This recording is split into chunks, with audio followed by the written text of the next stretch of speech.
Sebenarnya buat Pak Eko.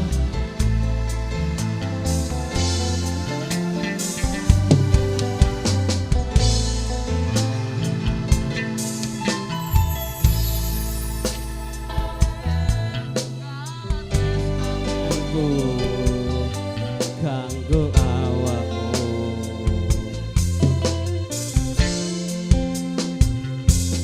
tunggu tuku laut urip ayam kanggo senengmu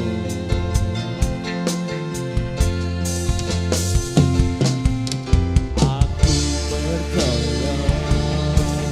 ini ceritaku macem-macem ning atiku apa kurang aku ngenteni karepmu aku ya wis ora liyane kang ngomong kangen rasa pikiran naik boten iman-iman hubungane asik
aku ngertenimu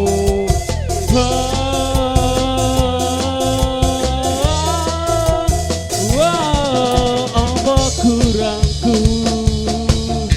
ngerteni ke kamu aku ya wis ora lirik liyane kangen ngomong kangen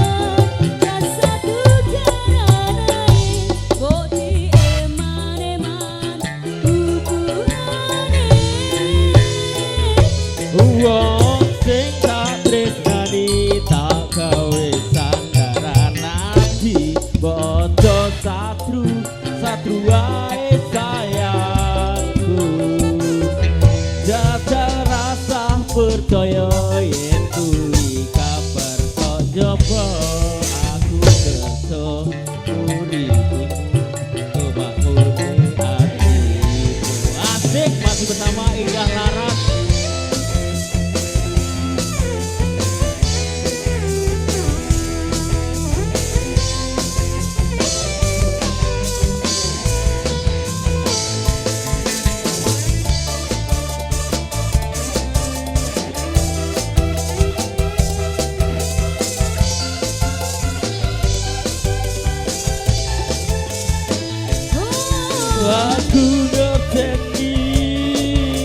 Aku ngerteni